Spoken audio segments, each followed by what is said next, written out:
santidad y justicia. Si observamos el período del siglo XVIII en la frontera americana, notamos que existe un motivo recurrente en el gran despertar y en el predicar de esa época, una especie de doble énfasis. Por un lado, el mensaje del orador era que el hombre es muy, muy, muy malo y que Dios está muy, muy, muy enojado. En otras palabras, se ponía tanto énfasis sobre la pecaminosidad del hombre y la ira de Dios que algunos han llamado la teología del temor a lo que dominó este periodo. Entonces, en el siglo XIX vemos una reacción dramática en contra de ese tipo de concepto en la prédica. Ahora el mensaje fue que el hombre no era tan malo, ni que Dios era tan iracundo, y el énfasis se colocó sobre el amor de Dios y la bondad del hombre. Al cambiar el siglo, al principio del siglo XX, se produjo una respuesta a esa reacción. En el continente, en el mundo de la teología, con el advenimiento de una teología llamada teología de la crisis. Se llamó teología de la crisis porque había tomado prestado el término del griego crisis, que significa juicio. Estos teólogos del continente dijeron que si íbamos a tomar en serio el retrato bíblico de Dios, debíamos una vez más tomar seriamente lo que la Biblia dice sobre la ira de Dios. Bien, algunos extremistas de ese grupo dijeron que lo que vemos en las Escrituras, particularmente en algunos momentos y lugares del Antiguo Testamento, es la expresión de algo irracional en el carácter del propio Dios. En otras palabras, dijeron esto: sí, nosotros pudimos ver indudablemente la manifestación de la ira de Dios en las páginas del Antiguo Testamento. Pero esa ira no es tanto una manifestación de la justicia ni la santidad de Dios como una manifestación de un defecto en el carácter de Dios. Mis hermanos, hay muchos teólogos, créanlo o no, que hablan del lado oscuro de Jehová, diciendo que reside dentro de Dios un elemento demoníaco. Y este aspecto demoníaco de Dios se manifiesta, se expresa a través de sus demostraciones súbitas e infundadas de la ira arbitraria, caprichosa y antojadiza. Algunos pasajes que son estudiados incluyen lo que leemos en el libro de Levítico, que leeré brevemente para ustedes. Y al comienzo del 10º capítulo de Levítico leemos el siguiente relato. Nadab y Abiú, hijos de Aarón, tomaron cada uno su incensario y pusieron en ellos fuego, sobre el cual pusieron incienso, y ofrecieron delante de Jehová fuego extraño que él nunca les mandó. Y salió fuego de delante de Jehová y los quemó, y murieron delante de Jehová. En esta sucinta y reticente descripción de la muerte de los hijos de Aarón, tal parece indicársenos un ejemplo de la manifestación súbita y caprichosa de la ira de Dios. Cuando leo esto, trato de leer entre líneas y me pregunto, ¿cómo reaccionó Aarón a todo esto? Imagínenlo. Recuerden anteriormente en las Escrituras la complicada ceremonia que ordenó Dios cuando consagró a Aarón como sumo sacerdote de Israel. Recuerden cómo Dios ordenó hasta los mínimos detalles del diseño de las ropas que serían usadas por los sumos sacerdotes. Fueron diseñadas para la gloria y la belleza. Y podemos imaginar cómo se sintió Aarón cuando vio a sus propios hijos consagrados al sacerdocio. He aquí que estos jóvenes sacerdotes hicieron algo que no sabían muy bien qué era, pero de alguna manera llegaron ante el altar e hicieron lo que los jóvenes pastores suelen hacer: prueba y error, experimentación e innovación. Hicieron algo así como una travesura adolescente, y mientras jugaban en su trabajo con cierto grado de inmadurez, sin previo aviso y sin reproche, al ofrecer este fuego extraño en el altar, ¡pum!, Dios los fulminó instantáneamente.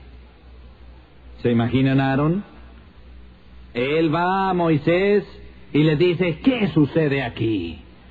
¿Qué clase de Dios es este? Después de que dedico mi vida entera al sacerdocio y al servicio de Jehová, ¿qué es lo que he conseguido? Así se lleva a mis hijos por una pequeña transgresión. ¿Qué clase de Dios es este? Escuchen lo que dijo Moisés.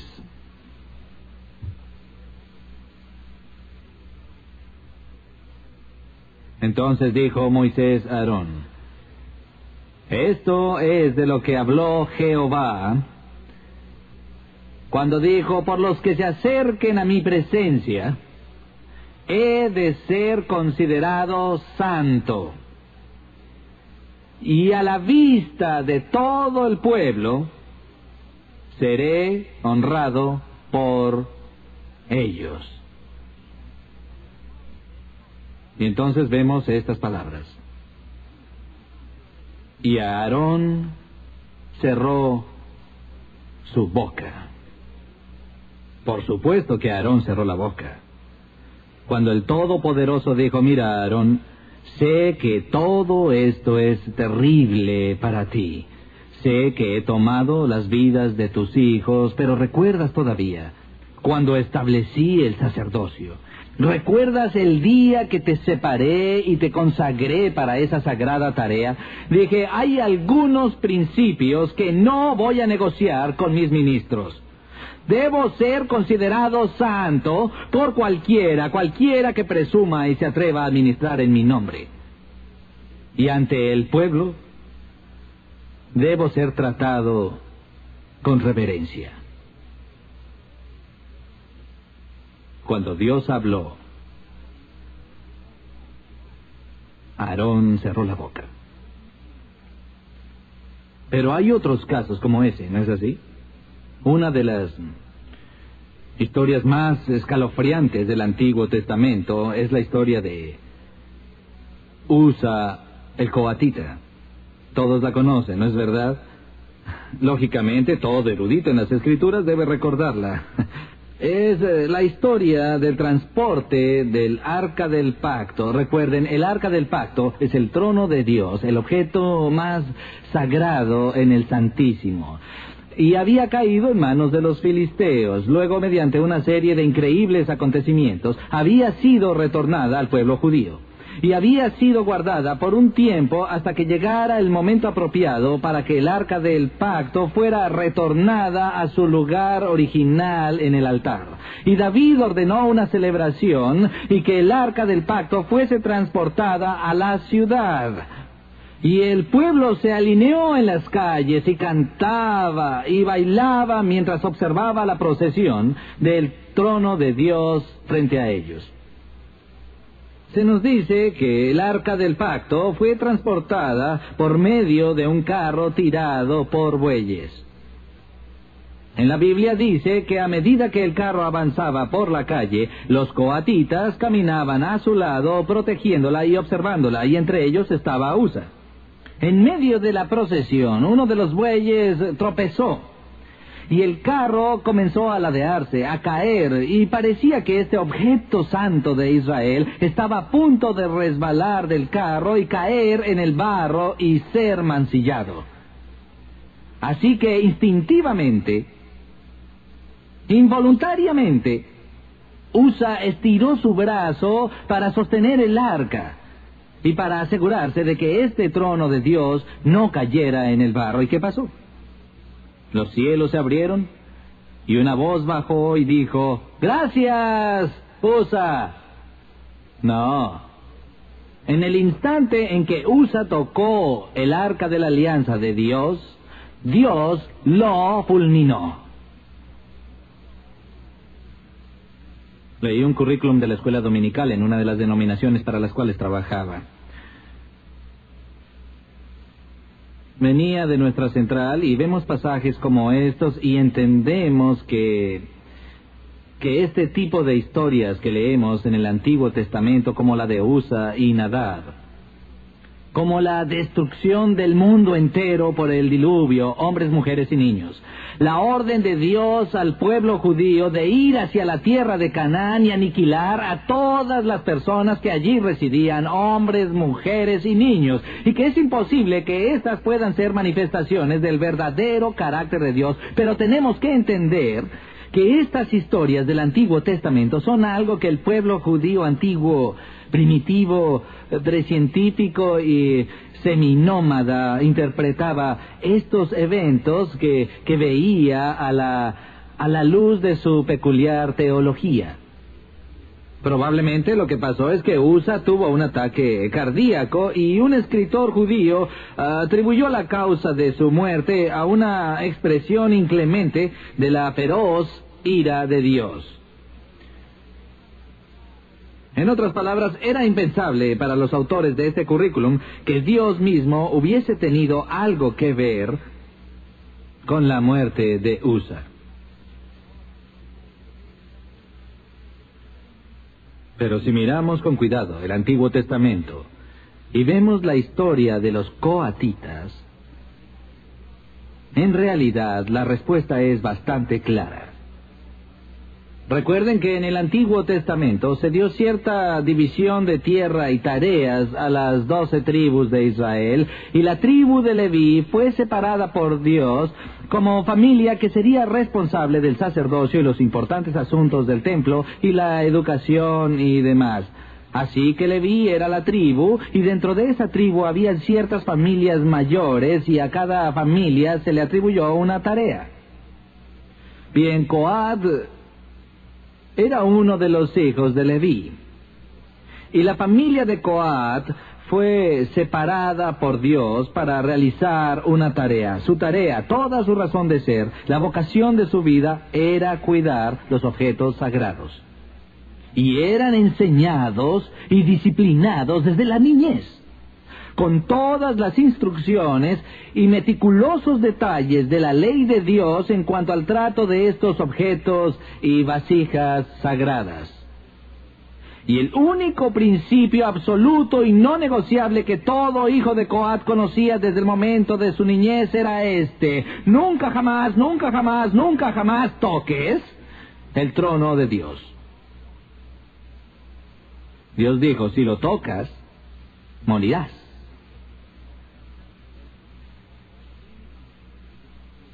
En primer lugar, ¿por qué razón se transportaba un arca en un carro con bueyes, si debía ser transportada a pie? Había anillos en las esquinas del trono a través de los cuales se insertaban varas para asegurar que ninguna mano humana tocara ese trono. Pero estaban apurados y la pusieron en un carro con bueyes, y avanzaban cuando Usa hizo lo que no debía. Tocó el trono de Dios. Pero decimos: un momento, ¿por qué lo hizo? Su motivo era puro. Estaba tratando de evitar que el trono de Dios fuera profanado por el barro. Pero el pecado de Usa fue presumir, damas y caballeros, que sus manos, su carne, era menos corrupta que la tierra. No había nada en el barro que profanara el trono de Dios. La tierra yacía en el suelo, haciendo lo que Dios la creó para hacer: ser tierra, volverse polvo cuando se seca y volverse barro cuando se moja. Obedece las leyes de Dios todos los días, haciendo exactamente lo que la tierra debe hacer. No hay nada profano en la tierra, era la mano del hombre lo que Dios no quería que tocara el trono. En otras palabras, Usa quebró la ley de Dios y Dios lo mató. Pero aún pareciera que esta es la manifestación de un castigo inusual y cruel. Si miran, por ejemplo, en el Pentateuco y ven la lista de crímenes capitales que se penalizan en Israel, hay más de 30 ofensas por las cuales Dios mandaba la pena de muerte entre los judíos. No solo por el asesinato en primer grado, sino también por actos homosexuales, por adulterio. Si un niño era indisciplinado en público e ignoraba a sus padres, podía ser ejecutado. Era un crimen capital para un judío ir a un adivinador. Dios en efecto ordenó que la gente debía ser ejecutada por más de 30 ofensas. Una vez más los teólogos dijeron: ¡cuán primitivo! ¡Qué sanguinario! ¡Qué severo! No es posible que esa sea la palabra de Dios, en particular a la luz del espíritu de misericordia y amor del Nuevo Testamento. Una de las notas o capítulos fascinantes de la historia de la Iglesia es el incidente histórico que provocó la formal compilación de la Biblia como canon de las Sagradas Escrituras. Recuerden, es un libro hecho de muchos libros separados, 27 en el Nuevo Testamento. Estas epístolas evangélicas individuales, escritas al comienzo, circulaban en el inicio de la Iglesia y eran reconocidas y tratadas como escritura, pero nadie se había tomado la molestia de ponerlas en un libro y decir: esta es la Biblia. Hasta que un hombre de nombre Marción lo hizo y produjo la primera edición formal de la Biblia, el primer canon de las Santas Escrituras. Un canon muy extraño. El Antiguo Testamento estaba ausente y la mayoría de los evangelios estaban ausentes. Y solo algunos comentarios del apóstol Pablo estaban en este canon, porque la norma de trabajo de Marción era que cualquier referencia al Dios del Antiguo Testamento, Jehová, no podía de ningún modo ser escritura sagrada. Porque Jesús en el Nuevo Testamento revela a una deidad diferente, a esa deidad explosiva de mal carácter y de mal humor que relampaguea desde el Sinaí en el Antiguo Testamento. ¿Se han preguntado sobre esto? Todo el tiempo oigo a seguidores de Marción por todas partes. Me agrada el Nuevo Testamento, pero aquel Dios del Antiguo Testamento es más de lo que puedo aceptar. Cuando comparamos el Antiguo Testamento con el Nuevo Testamento, el Antiguo Testamento parece severo. He recibido ayuda para tratar con esto en los escritos de un teólogo muy importante y muy controversial de la Iglesia Católica Romana. Su nombre es Hans Küng. En uno de sus primeros y más importantes escritos, escrito en alemán con el título Rechtfertigung, que se traduce al español como justificación, el doctor Küng discute esta misma cuestión de la aparente injusticia de la ira de Dios que encontramos en las Escrituras, particularmente en el Antiguo Testamento. Y llega a la siguiente conclusión. Dice: ¿saben? El verdadero dilema de la iniquidad, el verdadero misterio no es que un Dios santo y justo, ejercite justicia. ¿Qué es lo misterioso de un Creador santo que penaliza a sus criaturas que lo desobedecen? Dijo: el verdadero misterio es por qué Dios, a través de generación tras generación tras generación, tolera criaturas rebeldes que cometen traición cósmica contra su autoridad. ¿Alguna vez lo han pensado así? Y Kuhn dice algo más. Recuerden que a pesar de que hay más de 30 ofensas capitales en el Antiguo Testamento, estas no representan una forma cruel e inusual de justicia en las manos de Dios. Eso en realidad representa una reducción masiva en el número de crímenes capitales. Dijo, recuerden las reglas que se establecieron en la creación cuando Dios, el omnipotente soberano del cielo y la tierra, sopló y su aliento le dio vida al polvo y formó una criatura a su propia imagen y le dio a esa criatura el nivel más alto de este planeta. Y el don y la bendición mayor que no le debía en lo absoluto, el don mismo de la vida. Y él estampó su propia imagen en ese pedazo de tierra. Le infundió vida. Y dijo, el que peque, de seguro morirá. Todo pecado era visto en la creación como pecado capital. Y no era que la pena sería la muerte después de un tiempo de haber pecado, sino cuáles son los términos de la creación. El día que de él comieres, ciertamente morirás. Yo sé que muchos miran eso y dicen, en realidad eso significa que el día que la transgresión tome lugar, moriremos espiritualmente. Eso no es lo que Dios dijo. Tal vez sea verdad que el hombre sufrió muerte espiritual el día que transgredió la ley de Dios, pero los términos de la creación eran, el día que comáis de él, morirás. Biológicamente, se terminó. ¿Hay alguien que pueda culpar a un creador santo y perfectamente justo, que por piedad crea una criatura y le da todas estas bendiciones? ¿Hay algo de malo en que ese Dios extinga a la criatura que tenga la audacia de desafiar la autoridad de Dios para gobernar sobre su creación? ¿Alguna vez se han detenido a considerar lo que está involucrado en el más pequeño pecado? Estoy diciendo que mi voluntad tiene un derecho mayor que el derecho de Dios. Me aterroriza una cultura en la cual las personas hacen cosas como el aborto y dicen que tienen el derecho moral de hacerlo. Si sé algo de Dios es que Él nunca le ha dado el derecho moral a nadie de hacer algo así.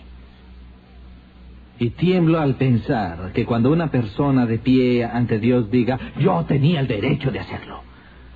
¿Dónde has conseguido ese derecho?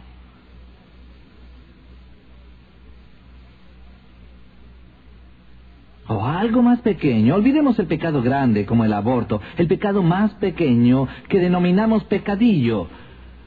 Cuando lo cometo, desafío la autoridad de Dios. Insulto la majestad de Dios. Estoy retando la justicia de Dios. Pero estamos tan acostumbrados a hacer esto. Y somos tan cuidadosos en justificar nuestras desobediencias que nos hemos vuelto recalcitrantes en nuestros corazones. Nuestras conciencias han sido mutiladas y pensamos que no es un problema serio desobedecer al Rey del universo. Yo lo llamo traición cósmica. Y Dios hizo esto, como dice el Dr. Kuhn, en lugar de destruir la raza humana en el momento de ese acto de rebelión y desobediencia contra la autoridad de Dios, Dios se adelantó y extendió su misericordia. En lugar de justicia, Él vertió sobre ellos su gracia. Y la historia del Antiguo Testamento, hermanos míos, es la historia de episodios repetidos de la manifestación de la indulgencia piadosa de Dios. y el perdón misericordioso hacia las personas que lo desobedecen todos los días. Y Kuhn especula diciendo, de acuerdo, no conozco el designio sagrado de Dios, no puedo leer la mente de la deidad, pero me pregunto si lo que pasa es que tal vez encontramos periódicamente en la Escritura este ejercicio de la justicia tan repentino, porque Dios tal vez creyó necesario interrumpir su pauta normal, largamente mantenida de gracia y misericordia para recordarnos sobre su justicia. Él mismo nos expresa que su paciente misericordia está diseñada para darnos tiempo de arrepentirnos.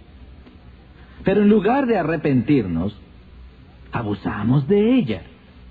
Y llegamos a pensar que a Dios no le interesa si pecamos, y aunque si le interesara, no hay nada que pueda hacer sobre ello. Yo vi a un joven una vez que desafiaba a Dios al gritar a los cielos, «Si estás allá arriba, fulmíname ahora».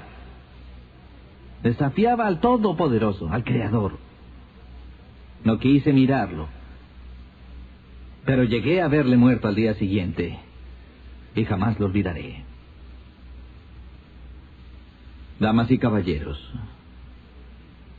nosotros podemos llegar a acostumbrarnos tanto al patrón normal de gracia y misericordia, que no solo comenzamos a darlo por sentado, sino que comenzamos a asumirlo, a demandarlo, y si no lo conseguimos, nos enfurecemos. Esta mañana hablé en el Seminario Teológico de Dallas, y hablé de un pasaje del Nuevo Testamento en el cual Jesús habla del mismo tema. Utilicé mi ilustración favorita. Cuando yo era maestro joven de universidad, tenía la tarea de enseñarles Introducción al Antiguo Testamento a 250 novatos. El primer día de clase tuve que darles las tareas y cuidarme mucho con los requisitos porque los retuercen de todas formas para evadirlos, y dije, miren, hay solo algunos pequeños trabajos, he aquí de 2 a 4 páginas o 2 a 5 páginas, pequeños trabajos. Si no los entregan a tiempo, entonces tendrán un 0 a menos que estén confinados a la enfermería o haya muerte en la familia. Dije, ¿entienden todos esto? Oh, sí, estábamos de acuerdo. La entrega es el 30 de septiembre. El 30 de septiembre, 225 estudiantes se acercaron diligentes con sus tareas completas. 25 estudiantes estaban parados allí, temblando y tiritando de miedo, y decían, «Oh, doctor Sproul, no terminamos nuestros trabajos. No organizamos nuestro tiempo, no hicimos la transición del secundario a la universidad, por favor. Por favor, no nos ponga un 0, denos un par de días de extensión». Yo dije, muy bien, se los daré esta vez, pero no dejen que vuelva a pasar. Recuérdenlo, el mes que viene quiero todo terminado aquí a tiempo. Llegó el 30 de octubre y solo 200 estudiantes entregaron. 50 de ellos no tenían los trabajos. Así que, ¿dónde están los trabajos? ¡Oh, profesor! Todo el mundo nos pidió que entregáramos esta semana, y también esta semana fue la fiesta y estábamos ocupados con las carrozas y todo eso, y por favor, denos una oportunidad. Y yo dije, muy bien, les daré 2 días de extensión. ¿Y saben lo que pasó? Empezaron a cantar espontáneamente, «Lo amamos, profesor Sproul». Oh, sí, así es. Yo era el profesor más popular de la universidad hasta el 30 de noviembre. El 30 de noviembre, 150 estudiantes llegaron con sus trabajos. Y los otros 100 entraron como si fueran a la tienda a comprar un pedazo de pan, tan tranquilamente, relajados, Y yo dije, «Johnson». «Sí, señor». «¿Dónde está tu trabajo?» Dijo, hey, profe, ¿sabe? No se preocupe, lo tendré en un par de días». Saqué el libro negro y dije, «Johnson, ¿sí?» 0. «Ewald, ¿dónde está tu trabajo?» «No lo tengo, señor». Y dije, 0. «Cunningham». 0. En ese momento, alguien en la parte trasera de la sala gritó. ¿Pueden imaginar lo que gritó? ¿Qué? «¡Eso no es justo!» «Patrick, ¿tú dijiste eso?» «Sí». «¿Dijiste que no es justo?» «Sí, así es». Yo dije, Si mal no recuerdo, tú no entregaste tu informe a tiempo el último mes. Y dijo, es cierto, y dije, muy bien, si quieres justicia, obtendrás justicia. Le puse 0 en ambos informes y dije, ¿alguien más? ¿Alguien más quiere justicia? Damas y caballeros, debemos entender la diferencia entre justicia y misericordia. El momento en que piensas que Dios te debe misericordia, una campana debería sonar en tu cerebro para avisarte que ya no estás pensando en misericordia, que por definición es voluntaria. Dios nunca está obligado a ser misericordioso con una criatura rebelde. Él no te debe misericordia. Como Él ha dicho, yo voy a tener misericordia del que voy a tener misericordia. Y terminaré con esto. Un Dios santo es tanto justo como misericordioso. Jamás es injusto. No hay ocasión en las páginas de la Escritura Sagrada en la que Dios castigue jamás a una persona inocente. Dios simplemente no sabe cómo ser injusto. Yo agradezco todas las noches el que sí sepa cómo no ser justo, pues la misericordia es no justicia, pero no es injusticia. Así que los dejaré con esto. Cuando dicen sus oraciones, nunca le pidan a Dios que les dé justicia. Tal vez lo haga. Y si Dios tratara con nosotros de acuerdo a la justicia, pereceríamos tan rápido como Nadab, Abiú, Usa o Ananías y Zafira en ambos testamentos. Pero vivimos, mis hermanos, por su gracia, por su misericordia. Y jamás lo olvidemos. Oremos. Padre, perdónanos por abusar de tu bondad amorosa, por exigirla, por enfurecernos al no recibirla. Oh Padre, ayúdanos a maravillarnos ante tu gracia. Lo pedimos en nombre de Cristo. Amén.